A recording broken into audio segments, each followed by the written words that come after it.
생활법률 13주차 강의 세 번째 시간입니다. 자, 교통사고의 법률 문제 계속 살펴보죠. 자, 자동차 손해배상 보장법상의 이제 책임이 있어요. 자동차 손해배상 보장법은 어떤 민법에 대해서 어떤 특별법적인 그런 지위를 갖고 있어요.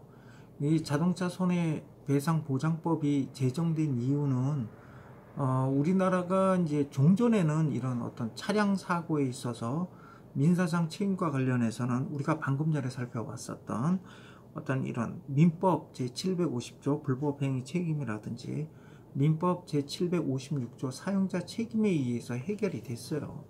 그런데 이제 우리나라가 88년도에 아마 올림픽을 계기로 해서 우리나라가 이제 국민소득도 올라가면서 이른바 이제 마이카 시대가 도래를 했어요. 그러니까 예전에는 70년대까지만 하더라도 자가용을 가지고 있는 사람은 거의 없었어요. 정말 그건 거의 재벌 정도 되는 사람들만 차량을 운행을 했지, 일반적으로 자가용을 집에 차가 있는 사람은 거의 없었던 것 같아요. 내가 어렸을 때도 아마 내가 그 초등학교 1학년서부터 6학년 때까지 우리 같은 반 친구 애들 중에 통틀어서 자가용 있는 친구가 딱 한 명 있었어요. 자가용 있는 친구가 딱 한 명. 물론 다른 반에는 있었을지 어떤지 모르지만 하여튼 우리 반에서 내 1학년서부터 6학년 때까지 내가 반도 여러 번 바뀌었을 거 아니야. 내가 딱 한 명 봤어. 자가용 있는 애. 그 아버님이 사업을 하셨어요. 아주 굉장히 크게. 그래서 걔네 집은 엄청 부자였어요. 내가 어렸을 때 걔네 집에 가보면 그 거실도 엄청나게 넓고요. 그리고 거기 큰 피아노도 있고, 그 다음에 마당은 잔디밭 쫙 깔려져 있고, 걔는 뭐 거의 우리 학교에서 손가락 안에 들 정도로 부잣집이었어요. 그 친구는 자가용 있었어. 그 친구는. 그런데 차가 없었어요. 차가 없으니까 뭐 굳이 자동차 손해배상 보장법 이런 거 만들 필요가 없는 거죠. 그냥 민법 규율에 의하면 되는 거죠. 그런데 우리가 이제 1988년 전후에서 이제 마이카 시대가 도래했거든. 보통 국민소득 한 10,000불 넘어가면 뭐 하여튼 마이카 시대가 도래한다 그러더라고요. 한 30,000불 넘어가면 요트를 또 갖고 싶다 그래요. 근데 우리나라는 30,000불 넘었는데 아직도 뭐 요트는 뭐 사람들이 그렇게 뭐 많이 갖고 있는 것 같지는 않아요. 근데 하여튼 우리나라가 그때 그러면서 그냥 자가용 차량 보유 대수가 엄청나게 급증을 한 거예요. 우리 집도 그 무렵에 차를 샀던 것 같아요. 내가 그때 이제 군대 갔다 와서 복학했을 때인데, 그때 이제 우리 아버님이 돌아가신 우리 이제 선친 어른께서 이제 중고차지만 이제 자가용을 구입했었어요. 그러니까 이제 그 차량 보유 대수가 늘어나면서 이 차량으로 인한 사고가 빈번한 거야. 그런데 일반 민법상 손해배상 책임 가지고는 그 피해자를 구제하는데 한계가 있는 거예요. 그래서 안 되겠다. 이런 어떤 차량 사고로 인한 손해배상 책임에 관해서 좀 피해자를 두텁게 보호할 수 있는 어떤 특별법을 좀 마련해야겠다. 그래서 마련된 법이 바로 자동차 손해배상 보장법이에요. 자동차 사고로 인한 손해배상을 보장해 주겠다. 손해배상을 보장해 주겠다는 그런 취지의 법이죠. 그래서 자동차 손해배상 보장법은 우리 민법에 대해서 특별법적인 지위를 갖는다. 근데 이 자동차 손해배상 보장법에서 어떤 규정을 두고 있냐 하면요, 여기 조그마한 글씨 부분 한번 보세요. 자기를 위하여 자동차를 운행하는 자는, 이걸 이제 자동차 운행자라 그러죠. 자기를 위하여 자동차를 운행하는 자는 그 운행으로 다른 사람을 사망하게 하거나 부상하게 한 경우 그 손해를 배상할 책임이 있다. 그럼 자동차 손해배상 보장법에서 규율하고 있는 건 뭐죠? 차량의 운행으로 인한 손해에 대해서 규율을 하고 있네요. 그리고 그 중에서도 사람을 사망하게 하거나 부상하게 한 경우에 대해서 규율하고 있네요. 그러니까 우리가 일반적으로 뭐 인적 손해, 물적 손해 이런 얘기 하잖아요. 재산적 손해를 입은 경우는 이제 물적 손해라 그러고, 사람이 죽거나 다친 경우를 인적 손해라 그러잖아요. 그러니까 자동차 손해배상 보장법은 자동차의 운행으로 인한 손해인데 그 중에 인적 손해에 대해서만 적용되는 거예요. 그래서 자기를 위하여 자동차를 운행하는 자는 그 운행으로 다른 사람을 사망하게 하거나 부상하게 한 경우 그 손해를 배상할 책임이 있다. 그러니까 자동차 손해배상 보장법에서 규정하고 있는 손해배상 책임은 차량의 운행으로 인한 인적 손해에 대한 그 책임을 규정을 하고 있는 거예요. 다만 다음 각호 어느 하나에 해당되면 그렇지 않다. 이 경우에는 자동차 운행자가 책임이 없대요. 어떤 경우냐 하면 승객이 아닌 사람이 사망하거나 부상한 경우에는 자기와 운전자가 주의를 게을리하지 않았다는 점, 피해자에게 고의과실이 있다는 점, 자동차의 구조상 결함이나 기능상 장애가 없다는 점을 증명한 경우, 누가? 자동차 운행자가. 자동차 운행자가 이런 사실을 증명하면 책임이 없대. 이런 사실을 증명하지 못하면 원칙적으로 책임이 있다는 거죠. 그러니까 자동차 운행자는 자동차의 운행으로 사람이 죽거나 다치면 무조건 책임이 있다는 거예요. 손해배상 책임이 있고, 다만 이런 사유가 있음을 운행자가 증명하면 책임을 면한다는 거예요. 그 다음에 2호를 보면 더 황당하죠. 피해자가 승객인 경우에는 고의나 자살행위로 사망하거나 부상했다는 걸 증명해야 돼. 그럼 면책돼. 그러니까 예를 들어서 무슨 버스라든지 택시를 운전을 하는데, 예를 들어서 뭐 버스나 택시를 운전하다가 승객인 사람, 승객이 죽거나 다쳤다. 이 경우에 책임을 면하는 방법이 뭐라고요? 승객이 자살했다는 점. 그리고 그 승객이 자해 공갈단 있죠? 자해 행위를 했다는 점을 증명해야 된다는 거예요. 그럼 거의 그냥 책임지라는 거지. 무조건 책임지라는 거예요. 그래서 여러분들 보면 가끔 그 버스 탈 때 보면 막 버스 기사가 그 할아버지 할머니들한테 빨리 앉으시라고 막 뭐라 그러잖아. 빨리 앉으시라고. 만약에 할머니 할아버지들이 거기 좀 움직이시다가 넘어져서 다치면요, 버스 운전기사 버스에서는 무조건 책임지는 거예요. 무조건 책임지는 거야. 그 승객이 고의로 자해 행위를 했다는 걸 입증하지 않는 이상은 무조건 책임지는 거예요. 그러니까 어떻게? 그러니까 앉으라고 그러는 거야. 앉으세요 막 그러잖아. 좀 이해가 되죠. 어떤 때는 좀 너무 심하다 이럴 느낌이 들 때가 있지만, 또 이 법적인 책임 문제에 들어가면 또 달라요. 자, 그래서 한번 민법 제756조 사용자 책임과의 차이점을 한번 보면요, 적용 대상이 자동차의 운행으로 인한 인적 사고에 한정된다. 자동차의 운행으로 인한 인적 사고에 한정된다. 그 각주 1번 한번 보세요. 각주 1번. 자, 자동차 사고로 인한 손해배상 청구 사건에 있어서는 자동차 손해배상 보장법이 민법의 특별법이라고 그랬죠.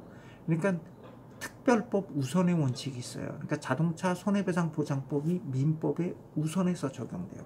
민법에 우선해서 적용되는데, 자동차 손해배상 보장법에서 규율하고 있지 않은 부분이 있죠. 뭐예요? 물적 손해. 물적 손해에 대해서는 그때는 민법이 적용이 되는 거죠. 그러니까 인적 손해에 대해서는 자동차 손해배상 보장법이 적용되고, 물적 손해에 대해서는 민법의 규정이 적용된다. 자, 그 다음에 우리 이쪽 한번 보세요.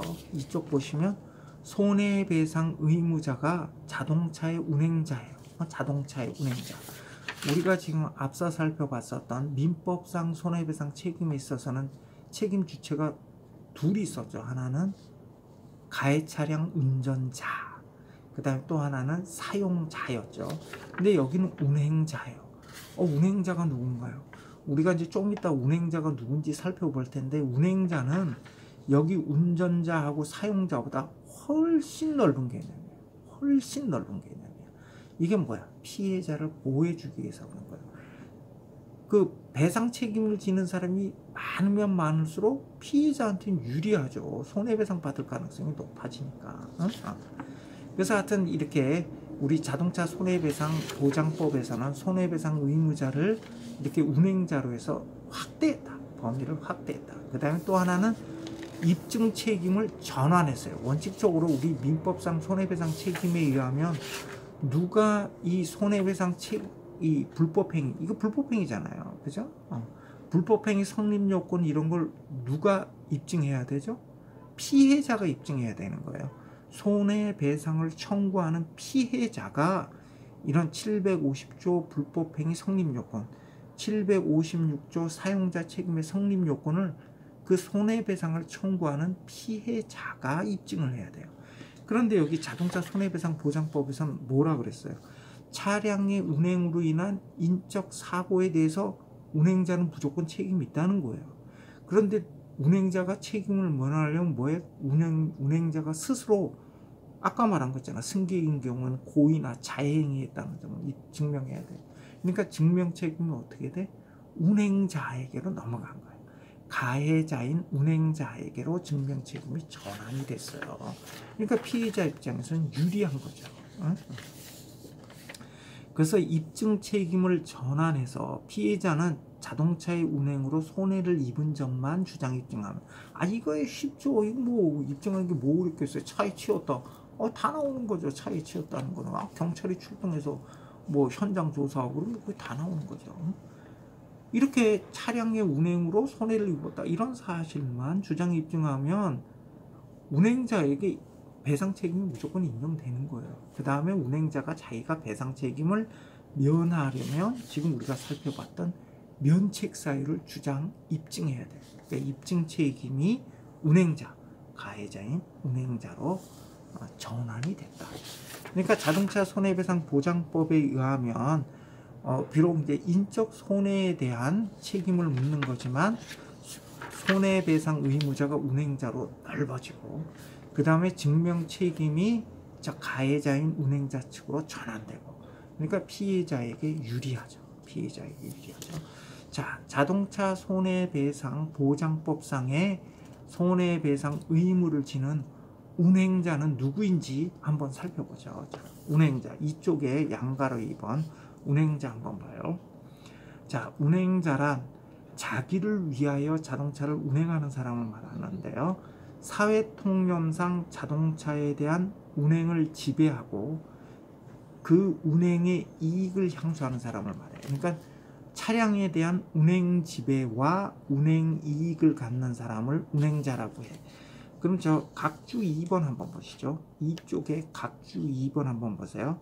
자동차에 대한 운행 지배와 운행 이익을 갖는 사람을 운행자라고 하는데, 이때 운행 지배라 무슨 법률상 권한이 있어야 된다는 의미가 아니에요. 사실상 지배하면 돼. 내가 운전대를 잡고 있으면 운행 지배하고 있는 거죠. 내가 운전대를 잡고 있으면. 그 다음에 여기 운행 이익은 운행으로 인한 경제적 이익만을 말하는 게 아니고요. 정신적 이익도 포함돼요. 그러니까 드라이브 즐기려고, 정신적인 만족, 드라이브 즐기려고 하는 거, 이런 것도 다 이제 포함이 된다 이거예요. 그러니까 운행 지배와 운행 이익의 개념은 굉장히 넓은 의미예요. 자, 그럼 여기 이렇게 운행 지배와 운행 이익을 갖는 사람으로는 누가 있을까요? 자동차 소유자 있겠죠. 자동차 등록부가 있어요. 우리 이제 자동차에 관해서는 부동산 등기부처럼 자동차 등록부에 있어. 그 자동차 등록부에 그 차량에 하여튼 차량에 대한 내용들이 쭉 적혀 있어요. 그리고 거기 보면 이제 소유자도 이렇게 적혀져 있거든요. 그러니까 자동차의 소유자, 자동차의 소유자. 그래서 자동차 등록명의자. 우리 집에도 차가 있는데 그 자동차 소유자는 내가 아니에요. 내 처예요. 내 처. 그래서 이 자동차 소유자. 그 다음에 차량의 임대차 또는 사용대차를 한 경우, 임대차는 뭐예요? 대가를 주고 빌린 거고, 사용대차는 공짜로 빌린 거죠. 자, 공짜로 빌린. 이때 이렇게 임대차, 렌트카 생각하시면 돼요. 렌트카. 자, 이런 경우 차량을 빌리거나 아니면 무료로 이렇게 빌린 경우 이 자동차를 사용할 권리가 있잖아요. 차량을 빌린 사람은 당연히 자동차를 사용할 권리가 있죠. 이런 사람도 운행자죠. 그 다음에 무단운전하는 사람, 차량 소유자의 동의 없이 그냥 무단으로 남의 차 운전하는 경우, 무단운전자도 이 사람도 운행자예요. 차량을 내가 지금 운행 집에 운행이 이게 드라이브 하려고 하는 건지 뭐 하는 건지 모르겠지만, 하여튼 일단 차량을 몰고 운행하면 뭐 내가 뭐 경제적 이익을 누릴 수도 있고, 그 다음에 기분, 만족감, 이런 어떤 정서적 이익도 누릴 수 있으니까 운행 지배와 운행 이익을 다 갖는 거죠. 그러니까 무단 운전자도 운행자에 해당돼요. 절도 운전자, 차량을 훔쳐서 운전하는 사람, 이 절도 운전자도 당연히 운행자에 해당이 돼요. 그러니까 운행자에 해당이 되는 사람이 뭐가 있어요? 차량 소유자, 그 다음에 차량을 임대차하거나 사용대차한 경우에, 사용대차가 그 대가 없이 빌리는 걸, 우리가 무료로 물건 빌리는 걸 사용대차라 그래요. 차량 임대차 또는 사용대차 등으로 자동차를 사용할 권리가 있는 자, 무단운전자, 절도운전자, 이런 사람들이 이제 차량 운행자에 해당이 돼요. 근데 여기 이제 무단운전, 절도운전이 나오는데, 자, 무단운전과 절도운전은 어떻게 다르냐 하면요, 무단운전은 차량 보유자와 고용관계라든지 가족관계에 있는 사람, 그러니까 일정한 신분관계가 있는 사람이 자동차를 사용한 후 반환할 의사로 보유자의 승낙 없이 차량을 운전하는 걸 우리가 무단운전자라고 그래요. 그러니까 무단운전자에 해당이 되려면 차량 보유자하고 일정한 신분관계가 있는 사람이어야 돼요. 예를 들어서 아들이 아버지 차를 몰래 운전하는 거. 아빠가 새 차를 샀어. 정말 내 저거 차 운전하고 싶어. 그래서 근데 운전면허는 없어. 고등학교 다니는 아들놈이 아빠가 새 차를 샀는데 저걸 막 운전하고 싶어. 그래서 아빠 몰래 운전하는 거. 이건 무단운전이죠. 그죠? 친족관계 있잖아. 그럼 뭐 아들이 세상에 뭐 차를 갖다가 영구히 돌려주지 않는 이상 운전을 하겠어요. 드라이브 했다가 이제 아빠 몰래 드라이브 했다가 반환하려는 의사로 하는 거지. 고용관계 같은 경우 예를 들어서 무슨 뭐 종업원이 사용자 몰래 뭐 하여튼 그 자기 여자친구하고 한번 바람 쐬려고 사장님 차 몰래 몰고 나갔다든지 뭐 이런 거, 이런 게 이제 이런 게 무단운전이라는 거야. 그러니까 무단운전은 차량 보유자와 고용관계 또는 가족관계에 있는 사람이 자동차를 일시 사용하고 반환할 의사로 이제 보유자의 승낙 없이 운전하는 걸 우리가 무단운전이라고 그러고, 절도운전은 그렇지 않은 경우죠. 절도운전은 보유자와 아무런 인적 관계가 없는 사람이 반환할 의사가 없이 차량을 절취해서 운전하는 것을 우리가 절도운전이라 그래. 근데 여기 이제 차량 보유자 이렇게 나왔는데, 차량 보유자는 누구냐면 자동차 소유자는 당연히 이제 보유자고, 자동차를 사용할 권리가 있는 사람, 주로 이제 뭐 렌트카, 그 다음에 또 요새 리스라는 게 있죠. 리스는 사실 뭐 리스나 렌트카나 기본 법률 구조는 거의 비슷한데, 이렇게 막 리스 받은 사람, 이런 경우를 이제 우리가 이제 자동차 보유자라고 해요. 그래서 자동차 보유자란 자동차 소유자나 자동차를 사용할 권리가 있는 자로서 자기를 위하여 자동차를 운행할 자를 말한다. 그런데 자, 여기서 이제 우리가 무단운전, 절도운전에 있어서 무단운전자, 절도운전자는 뭐다? 운행자다. 이 사람은 운행자예요. 얘는 100% 운행자. 그런데 문제가, 여러분들 한번 생각해 보세요. 무단운전자, 절도운전자는 어떨까요? 피해자 입장에서 별 도움 안 되는 사람들이죠. 진짜 별 도움 안 되는 사람들이에요. 무단운전, 절도운전하는 애들이 무슨 돈이 있겠어요. 그러니까 무단운전자, 절도운전자가 배상 책임이 있다고 한들 피해자가 배상 받을 수가 없어요. 충분한 배상을 받을 수가 없어. 무단운전자 돈도 없는 놈이 예를 들어서 그 어떤 카센터에 근무하는 종업원이 사장님 참 원래 몰고 나가서 사고 쳤어요. 자, 그럼 그 종업원이 무슨 돈이 있겠어요? 고등학교 3학년 다니는 아들놈이 아버지 몰래 차 몰고 나가서 사고를 쳤어요. 고등학교 3학년 애가 무슨 돈이 있어요? 별 도움 안 돼요. 자, 이런 경우에 만약에 차량 보유자가 운행자가 된다면, 그러니까 이때는 운행자가 2명이 생기는 거죠. 차량 보유자가 운행자가 된다면 피해자는 구제받을 수 있죠. 자, 차량 보유자는 누구예요? 사장님, 그 다음에 아버지, 재산이 있죠. 그리고 또 차량 보유자가 들어와야 돼요. 왜 차량 보유자가 들어와야 되냐면, 차량 보유자가 들어와야 자동차 보험에 따라서 보험금이 지급된단 말이에요. 우리가 보통 지금 여기 차량을 운행하려면 책임보험에는 반드시 들어야 되고, 그리고 거의 대부분 다 종합보험에 가입돼 있잖아요. 그죠? 종합보험에, 자동차 보험에 가입돼 있잖아. 차량 운행을 하려면. 그럼 이 자동차 보험이라는 게 뭐냐 하면, 자동차 보험에 가입된 사람이 자동차 보험의 대상이 된 차량을 운행하다가 발생한 손해배상 책임을 보험회사가 대신 물어주는 거예요. 그러니까 여기서 차량 보유자가 이 손해배상 책임을 져야 보험회사에서 보험금을 지급해 준다고. 그럼 피해자 입장에서는 저 차량이 들은 저 자동차, 가해 자동차가 들은 그 보험회사에서 보험금을 지급받는 게 가장 확실한 방법이잖아요. 그러면 그 보험회사가 보험금 지급 책임을 지려면 그 전제가 뭐예요? 보유자가 손해배상 책임을 있어야 된단 말이야. 그러니까 무단운전, 절도운전에서는 이거 오직 잘난 놈들이겠어요. 무단운전이나 하고 절도운전하는 놈들이. 얘네들이 무슨 돈이 있겠어. 그러니까 얘네들은 피해자 입장에서는 별 도움이 안 돼.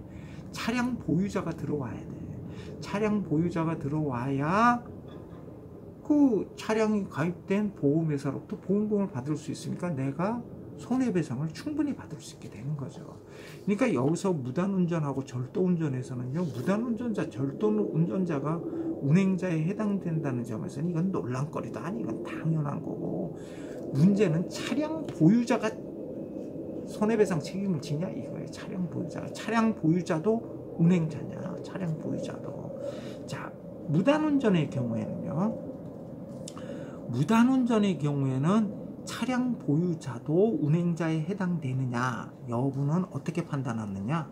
보유자와 운전자와의 신분관계, 그 다음에 차량과 차량 열쇠의 관리 상태에 비추어 판단을 해요. 우리 판례는 이 두 가지 기준에 의해요. 차량 보유자와 무단 운전자 사이의 신분관계, 그 다음에 평상시 차량 보유자가 차량 및 차량 열쇠를 어떻게 관리했느냐, 요 두 가지 기준에 의해서 판단을 해요. 그래서 그 밑에 조그마한 글씨 한번 보시죠. 신분관계가 가까우면 가까울수록, 그리고 차량과 열쇠의 관리 상태가 허술하면 허술할수록 누가 차량 보유자가 책임을 질 가능성이 높아지는 거죠. 높아지는 거예요. 그래서 그 실제 사례를 한번 볼게요. 두 번째, 요 조그마한 글씨 별표 2개, 3개 되어 있는 거, 이 실제 판례예요. 실제 사례예요. 첫 번째 사례는 이게 뭐냐 하면, 이 사촌 동생이 있었어요. 사촌 동생이 있었는데, 사촌 형님은 카센터를 하고 있었어요. 서울에서 카센터를 하고 있었고, 사촌 동생이 이제 시골 고향에 사촌 동생이 있는데, 얘가 고등학교 졸업하고 별 직업 없이 놀고 있었어요. 그래서 이제 사촌 형님이 사촌 동생한테, 야, 너 거기서 빈둥빈둥 놀 바에야, 야, 우리 가게 와서 너 일이나 배워라. 그래서 얘를 불러 올렸어요. 그래서 와서 이제 카센터 거기서 이제 뭐 하여튼 일도 배우고 이렇게 지냈어요. 지내다가 이놈이 올라서 지내는데 옆에 음식점이 있었는데, 음식점에 서빙하던 여자 종업원하고 눈이 맞았어요. 그래서 둘이 이제 연인 관계가 된 거야.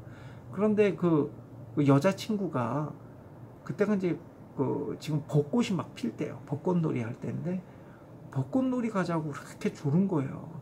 그런데 그때 또 사촌 형님이 신형차를 뽑았어. 신형차.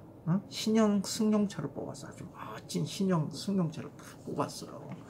그러니까 얘가 이제 자기 여자친구와 같이 저 승용차로 한번 드라이브를 하고 싶은 거야.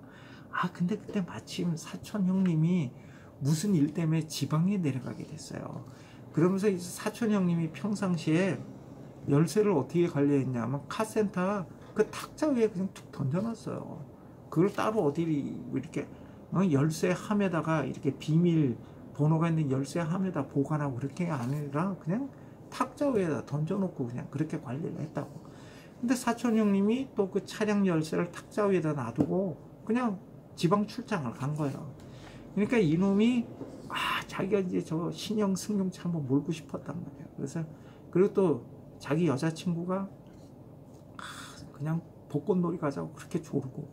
그래서 딱 그때 그 여자친구를 탁 태우고 그 사촌 차를 탁 몰고 드라이브를 간 거예요. 근데 사고가 났어요. 사고가 나서 동승했던 여자친구가 사망했어요. 그런 사고가 발생을 했어요.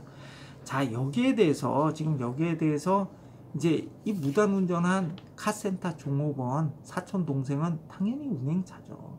근데 문제가 이게 지금 그 사망한 여자 종업원 부모가 이 손해배상을 받으려면, 아니 이 무일푼인 종업원 놈한테 얘가 운행자 돼봐야 무슨 놈의 손해배상을 받겠어요.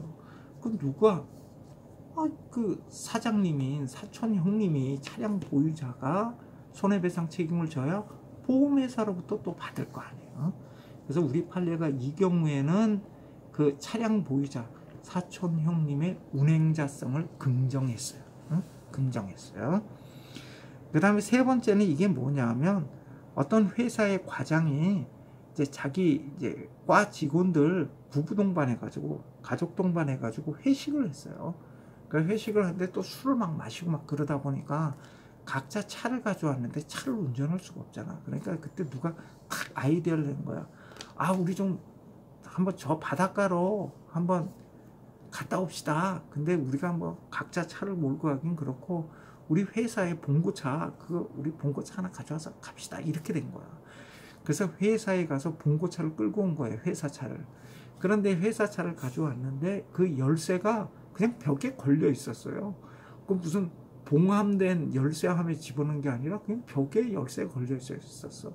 그래서 벽에 걸려져 있는 열쇠를 들고 그 봉고차를, 하여튼 12인승인지 10몇 인승인지 봉고차를 해서 거기에 일행들을 다 태우고 저기 대천 앞바다에 가서 회 한 사람 먹고 올라오다가 교통사고가 난 거예요. 교통사고가 났어요.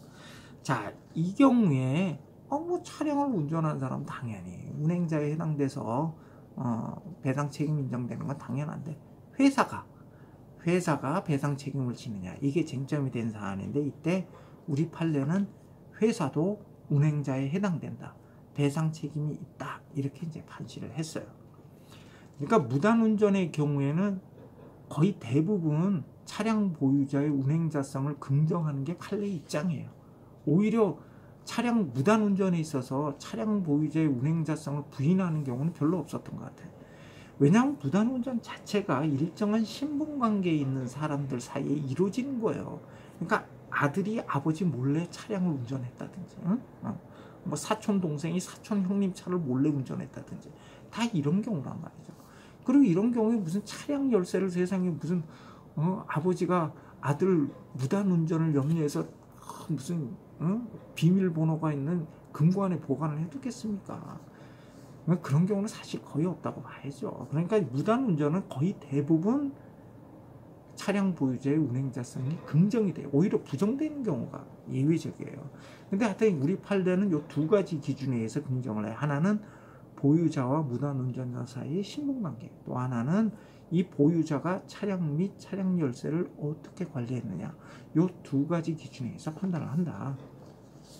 절도운전 한번 보죠. 절도운전. 자, 절도운전의 경우는 어떻게 될까요? 여러분들 한번 상식적으로 생각해 보세요. 어떤 사람이 내 차를 훔쳐가지고 갔어. 훔쳐가지고 내가 지금 차량을 절취당한 거야. 근데 얘가, 이 절도운전자가 차량을 훔친 놈이 가져가다가 차를 몰고 가다가 일으킨 교통사고에 대해서 나더러 책임지래. 그럼 억울하잖아. 나는 지금 차량을 절취당한 사람인데, 피해자인데, 피해자인 나보고 그 차량을 훔쳐간 놈이 일으킨 교통사고에 대해서 책임을 지라 그러면 억울하지 않아요? 괜찮아요? 억울하지 않아? 나라면 억울할 것 같은데? 당연히 억울하죠. 그러니까 뭐야, 절도운전에 있어서는 차량 보유자는 원칙적으로 운행자가 아니에요. 응? 그러니까 절도운전에서는 차량 보유자는 원칙적으로 운행자가 아니야. 차량을 절도 맞은 피해자잖아.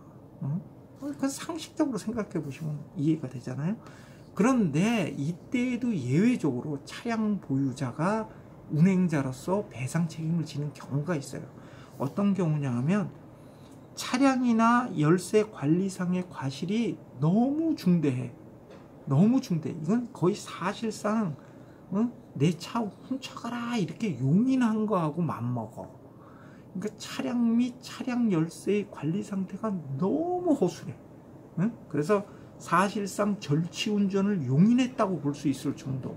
이때는 차량 보유자도 운행자에 해당되고 배상 책임을 져야 된다는 거예요. 이 자동차는 굉장히 위험한 물건입니다. 그럼 이 위험한 물건을 소유하고 관리하는 사람들은요, 이거 정말 조심스럽게 관리를 해야 돼요. 다른 사람들이 함부로 운전하지 못하도록 조치를 해줄 의무가 있다고 봐야 돼요. 그러니까 이 절도 운전에 있어서 차량 보유자는 원칙적으로 운행자에 해당되지 않지만 지금 예외적으로 차량 관리 상태가 너무 허술해. 차량 관리상의 과실이 너무 중대해. 이런 경우에는 예외적으로 배상 책임을 진다는 거예요. 그럼 어떤 경우가 여기에 해당되느냐? 각주 3번 한번 보세요. 각주 3번. 예를 들어 시동 열쇠를 꽂아두고 자동차 문을 잠그지 않은 채 출입문이나 주차 관리원이 별도 배치되어 있지 않는 경우에 주차한 경우. 차량 문을 잠그지 않고 아예 차량 열쇠를 꽂았어. 그래 놓고서 이 차를 어디다가 대로상에다가 내 차 가져가셔 이렇게 그냥 대낮에 대로상에다 주차시켜 놓은 거예요. 내 차 가져가라고. 자, 이런 경우에는 차량 보유자는 책임이 있다는 거예요. 절도 운전에 대해서도. 절도 운전에 대해서도. 이런 경우에는 차량 관리 상태가 너무 허술해. 차량 관리상의 그 주의 의무 혜택가 너무 중대해. 그래서 이런 경우에는 배상 책임이 있다는 거예요. 근데 이제 여기서도 보면 이제 구체적으로 따져보면요. 우리 판례는 자동차 문을 잠그지 않고 차량 열쇠를 꽂아둔 채 주차했다 하더라도 오전 9시에 학교에 주차한 경우, 오전 9시에 학교에 주차한 경우, 새벽 2시에 아파트 주차장에 주차한 경우에는 이거 일반인이 접근이 불가능하지는 않지만 일반인의 접근이 그렇게 원활한 장소가 아니에요. 그래서 이런 경우에는 운행자성을 부정했어요. 차량 보유자의 운행자성을 부정했는데 이때는 차량 보유자의 운행자성을 인정해서 어떤 경우냐 하면 3쪽을 넘겨보세요. 각주예요. 계속 각주 계속 3쪽을 보면 오후 2시경 주택가 앞 도로상에 오후 2시 환한 대낮에 주택가 앞 도로상에 차량 문 잠그지도 않고 열쇠 꽂아놓고 주차시켜놨다. 이때는 차량 보유자도 책임을 져야 된다. 이때는 차량 보유자도 책임을 져야 한다. 예, 여기 운행자와 관련해서 무단운전, 절도운전까지 살펴봤고요. 다음 시간에는 3쪽 차량 임대차서부터 살펴보겠습니다. 예, 여러분 수고 많으셨습니다.